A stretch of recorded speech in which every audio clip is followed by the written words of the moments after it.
This channel does not promote any violent, harmful, or illegal activities. All content provided by this channel is meant for an educational purpose only. Kasba Trinamool কাউন্সিলরকে গুলির ঘটনায় আটক এক taxi চালক। বড় খবর break করছি আমরা।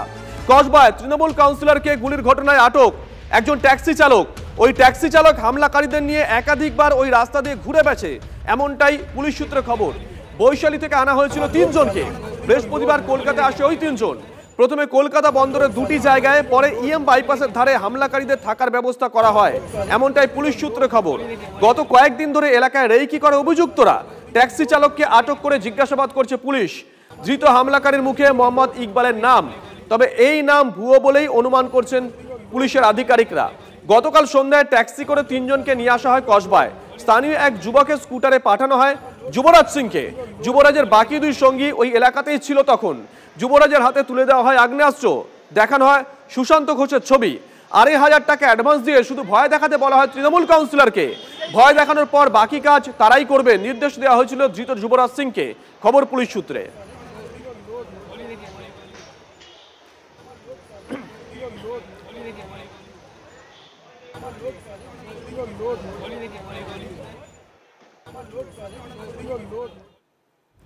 জগন্নাথ দেবের কৃপায় মেশিন লক হয়ে যায়, আমি খুব হতাশ, প্রতিক্রিয়া তৃণমূল কাউন্সিলর সুশান্ত ঘোষের।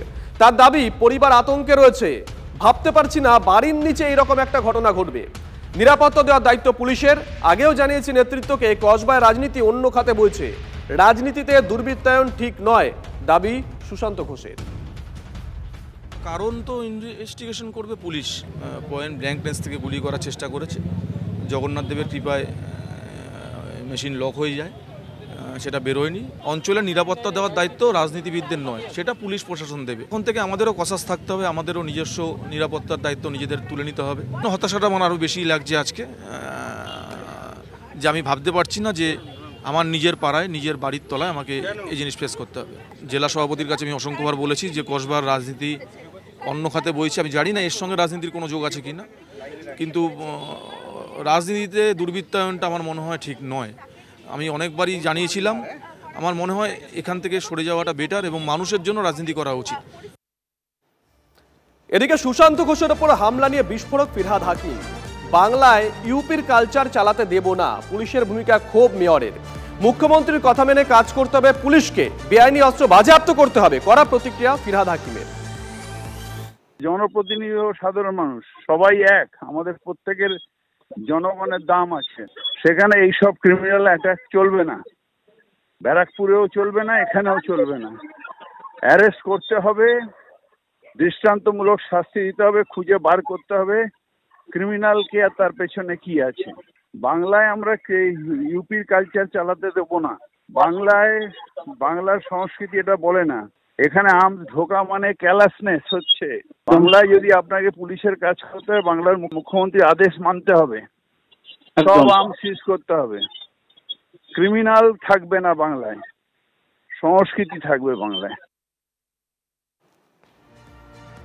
এই মুহূর্তে টেলিফোনে আমরা যোগাযোগ করেছি বিজেপি নেতা সজল ঘোষের সঙ্গে। সজল দা, শুভজিৎ রয়েছি, আপনি তো পুরোটাই শুনলেন। সুশান্ত ঘোষ, তার কি রিয়াকশন, ফিরহাদ হাকিম তিনি কি বলেছেন? সজল দা, একটাই প্রশ্ন, একজন কাউন্সিলর বাড়ির নিচে বসে আছে, তিনি নিরাপদ নন, তাহলে আমরা কোথায় যাব? আমজনতা কোথায় যাব আমরা? না, আমি প্রথম বলছি আমি কোনটা নিয়ে রিয়াকশন দেব। আমি যদি ববি হাকিমের রিয়াকশন দিই, বললেন ক্রিমিনাল চলবে না, উনিও তো ক্রিমিনাল, অর্থনৈতিক দোষে দুষ্ট।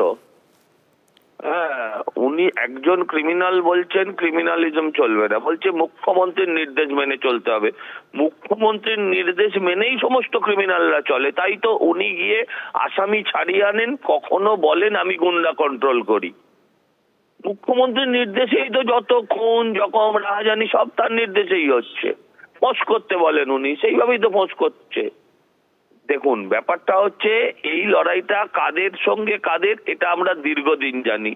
এখন যদি বলে একজন কাউন্সিলরের ওপর হামলা হলে সেটা ভাবুন যে একজন জনপ্রতিনিধির ওপর যদি হামলা হয় তাহলে সাধারণ মানুষের কি অবস্থা। আমি এটাই বলতে চাই, সমাজ বিরোধীদের আজকে কোথায় গিয়ে তাদের সাহস পৌঁছেছে, তারা জনপ্রতিনিধিকে একদম ওই যেখানটা ঘটেছে সেখানটা একদম জনবহুল জায়গা, সেখানে এই ধরনের আক্রমণ করতে পিছপা হচ্ছে না।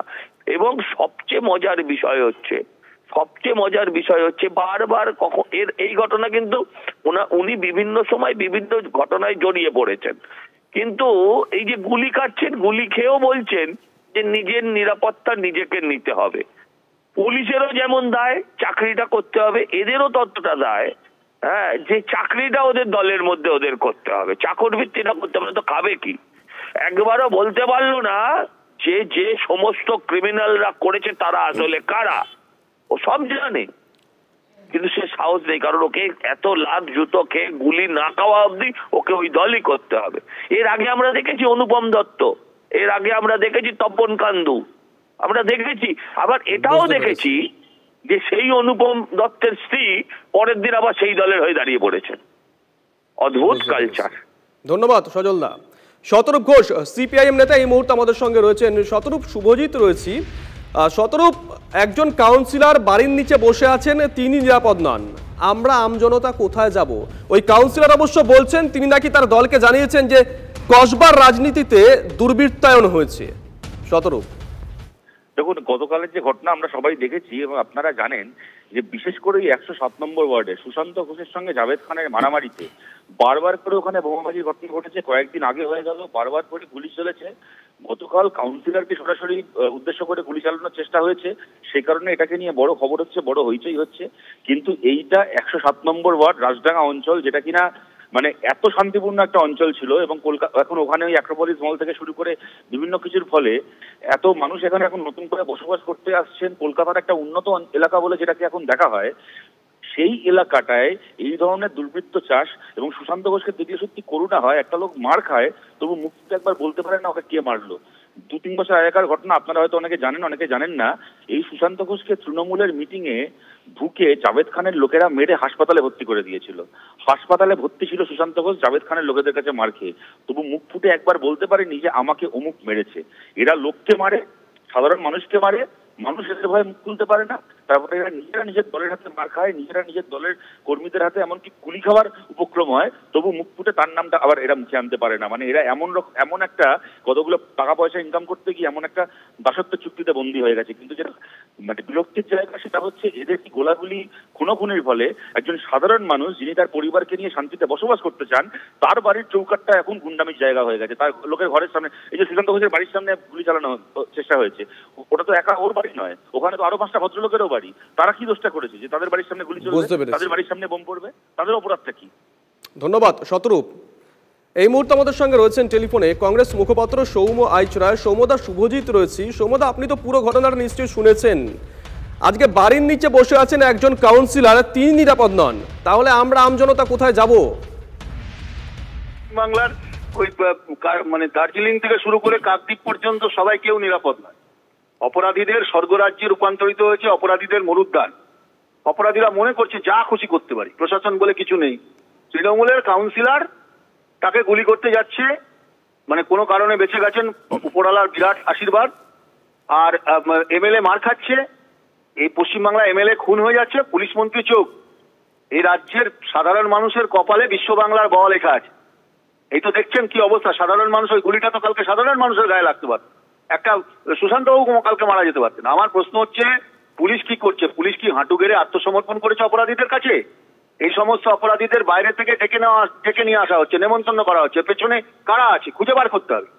গোষ্ঠীদ্বন্দ্ব, নাকি তোলার ভাগ, নাকি ভাগের তোলা, নাকি উপরে কালীঘাট পর্যন্ত, ক্যামাকস্ট্রিট পর্যন্ত টাকা পৌঁছচ্ছে না? তাহলে কি কোথাও অন্তর্দ্বন্দ্ব, গোষ্ঠীদ্বন্দ্ব? এটা খুঁজে বার করতে হবে পুলিশকে। এই যে এই অপরাধীদের বাইরে থেকে নিয়ে আসা হচ্ছে। ধন্যবাদ সৌম্যদা।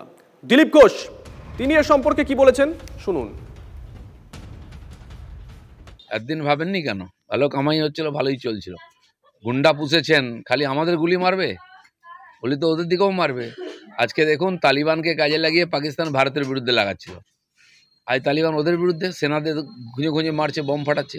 তো হিংসা আর এই ধরনের কাজ কখনো শান্তি আনে না সমাজের বুকে। তাদের যদি কেউ বেশি তোল্লাই দেয় আর সেই আগুনে নিজেকে পুড়তে হয়। দেখুন, শিখুন।